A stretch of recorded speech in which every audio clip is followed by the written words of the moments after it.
200 নয়, 50,000-এর মিছিল হবে, কেউ আটকাতে পারে না। এই দেশ রামের দেশ, রাম মন্দির হয়েছে 500 বছর আগে, হিন্দুরা বিজয় উৎসব পালন করবে। আমি আপিল করছি হিন্দু সমাজকে, হাজার হাজার লোক রাস্তায় নামুন, দিলীপ ঘোষ আপনাদের সঙ্গে আছে। ত্রিশূল ধরেছি, সব ধরবো দরকার হলে হিন্দু সমাজের জন্য। কোনো বাপের বেটার হিম্মত নেই হিন্দুস্তানে হিন্দুদের আটকায়। কোর্ট আদালত সব কিছু আমরা তৈরি করেছি, সংবিধান আমরা তৈরি করেছি এই দেশকে রক্ষা করার জন্য। সেন কারো হিম্মত নেই আটকার। টিএমসিএলে তাকে একদম সমূলে বিনাশ করুন এবছর ইলেকশনে। আর সমস্ত গ্রামে গঞ্জে শোভাযাত্রা হবে, দিলীপ ঘোষ সব জায়গায় সামনে দাঁড়াবে। মামদোবাজি পেয়েছো নাকি? 500 বছর আমাদের পূর্বপুরুষরা বলিদান দিয়ে রাম মন্দির প্রতিষ্ঠা করেছেন, আমরা বিজয় উৎসব করবো না? তোমরা এটা গ্রিগিং করে ইলেকশন জিতে গিয়ে বিজয় উৎসব করো। সেই জন্য আজ থেকে আমি তো নিজে শোভাযাত্রায় থাকছি, 4 দিন আমি নিজে রামনবমী পালন করব। কার কত দম আছে আটকাক। সন্দেশখালি নিয়ে বাজার নির্বাচনে প্রার্থী আপনি, দিলীপ ঘোষ ভয় পাচ্ছে, দাবি তৃণমূল কংগ্রেসের। সে তো বোঝাই যাচ্ছে।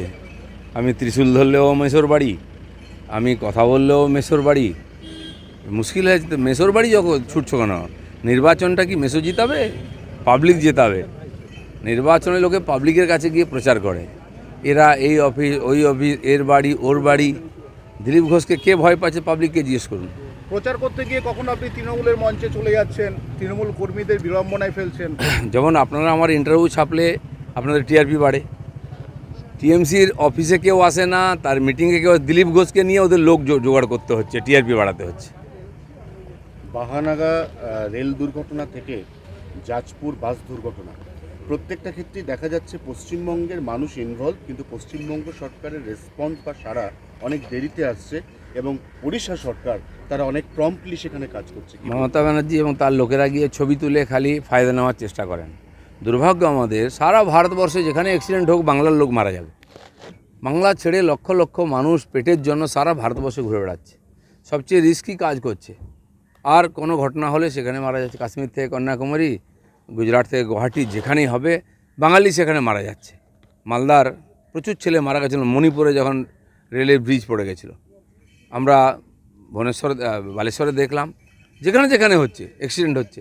কেন? বাঙালি কি ভিখারি হয়ে ঘুরে বেড়াবে, মরার জন্য জন্মেছে? কারা বাঙালি দুর্দশা করেছে? তারা আবার বড় কথা বলছে, কি করেছে, ভোট চাইছে। বাঙালিকে এখানে থাকলে বন্দুক নিয়ে লড়াই করতে হবে, মারামারি করে মরতে হবে, ক্রিমিনাল হতে হবে, নাহলে কাটমানি নিয়ে বেঁচে থাকতে হবে। আর বাইরে গেলেও সে একই অবস্থা হবে। এই বাংলা কে চেয়েছে? তিনি নাকি আবার চান্স চেয়েছে, তিনি নাকি প্রধানমন্ত্রী হবেন। এক মুখ্যমন্ত্রী হয়ে বাংলাকে যা করেছেন, প্রধানমন্ত্রী যখন, হে ভগবান, দেশের কী অবস্থা হবে কী জানি। কোনো এক্সকিউজের ব্যাপার নেই। আপনি দেখুন, এর আগের ইলেকশনে আমাদের নেতাদের চপার আর সার্চ করে, যেটা অধিকার আছে। এমসিসি লাগু হলে টাকা পয়সা অবৈধভাবে যাতায়াত করছে, অস্ত্র শস্ত্র যাচ্ছে, যায়। আমরা দেখেছি একসময় কংগ্রেসের রাজ্যপালের আর প্লেন অ্যাক্সিডেন্ট হয়েছিল, উপর থেকে হাজার হাজার টাকা, মানে কোটি কোটি টাকা ছড়িয়ে পড়েছিল, লোক কুড়িয়েছিল। আর সমস্ত নেতাদের গাড়িতে সার্চ করে টাকা পেয়েছে। কলকাতাতে তো বেয়ারিশ গাড়ি ঘুরে বেড়াচ্ছে কোটি কোটি টাকা নিয়ে। তো এমসিসি লাগু হলে ইলেকশন কমিশনের দায়িত্ব, তারা বা কাউকে দিয়ে সার্চ করাবে। আর রাহুল গান্ধীর চপার সার্চ হয়েছে, অভিষেকের। হ্যাঁ, যাদের নামে বদনাম আছে যে টাকা এদিক ওদিক করে, তার সার্চ হবে, কেউ ছাড় পাবে না। প্রত্যেকবার আমাদের গাড়িও কয়েকবার সার্চ হয়, যেই ঘুরবো সব জায়গায় নাকা লাগিয়ে রাখবে, সার্চ করবে। এটা তাদের দায়িত্ব আছে। আর যাতে উত্তেজনা কম হয়, নির্বাচনে গণ্ডগোল কম হয়, এগুলো তার কারণ। তাদের ঘাবড়াবার কী আছে? সব সময় মনের মধ্যে চোর আছে, দেখলেই ভয় পায়। অভিষেক বন্দ্যোপাধ্যায় আইনি পদক্ষেপ নিচ্ছে এই বিষয়ে। কার কাছে যাবেন? ইলেকশন কমিশনের বিরুদ্ধে যাবেন? কান মুলে দেবে। তো সেই জন্য এইসব না করে যান। লোকের কাছে এত কনফিডেন্স লো হয়ে গেছে, ইলেকশন লড়ার মানসিকতা নেই, হারার জন্য অজুহাত খোঁজা হচ্ছে এখন থেকে। ওই যে আমরা হেরে গেলাম, ওই যে চপার আটকে দিয়েছিল, ওই যে আমাদের টাকা তুলে নিল, এই আমাদের কর্মীদের ভয় দেখালো, এই যে সিবিআই লাগিয়ে দিল। হারবেন তো বটেই, এখন থেকে সব বাহানা খুঁজে নিচ্ছেন। দাদা, 19 এপ্রিল ভোট, তারপর 27 এপ্রিল পর্যন্ত উত্তরবঙ্গে এই সমস্ত কোম্পানি কেন্দ্রীয় বাহিনী রেখে দেওয়ার সিদ্ধান্ত কমিশনের। এটার কারণ কি নিশীথ প্রামাণিক ভার্সেস উদয়ন গুহ? না, গত বিধানসভা দেখুন আপনি, বিধানসভার রেজাল্ট হওয়ার পরেও 2 মাস বাহিনী ছিল, তারপরে এত হিংসা হয়েছে।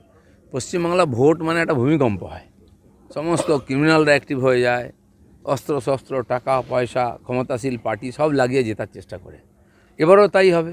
আর ভোট না দেবে যারা, বলে রাখছে গ্রামে গ্রামে সেন্ট্রাল ফোর্স তো চলে যাবে, তারপরে আমরা থাকবো, এসব ধমকি দেওয়া, ডায়াস থেকে হাত পা ভেঙে দেওয়ার ধমকি দেওয়া হচ্ছে। তো স্বাভাবিক ইলেকশন কমিশন ভাবছে যে উত্তেজনা থাকার সম্ভাবনা, তো সেন্ট্রাল ফোর্স রাখা উচিত, লোকেও বলছে এটা সেন্ট্রাল ফোর্স থাকে। এই চপার নিয়ে দিদিমণি বলছে অভিষেককে বলবো 10,000 কোটি টাকার মানহানি মামলা করতে। তিনি কিভাবে প্রভাব ফেলবেন? নিজেদের ওজনটা জানেন কত? 10,000 কোটি টাকা। পাবলিক তাদেরকে কানা কড়ি এখন দাম দেয় না। 10,000 কোটি টাকা, এটা ঠিক যে হাজার হাজার কোটি টাকা লুট করেছেন আপনারা, টাকা তো অভাব নেই, কেন আর মামলা করতে যাচ্ছেন? রেড সহ কলকাতার 84টা রাস্তা বন্ধ করে ঈদের নামাজ হচ্ছে। রামনবমীতে কিছুতেই রাজ্য সরকার পারমিশন দিতে রাজি নয়। অবশেষে কাল কলকাতা হাইকোর্ট জানিয়েছে যে একটা জায়গায় যদি 200 লোক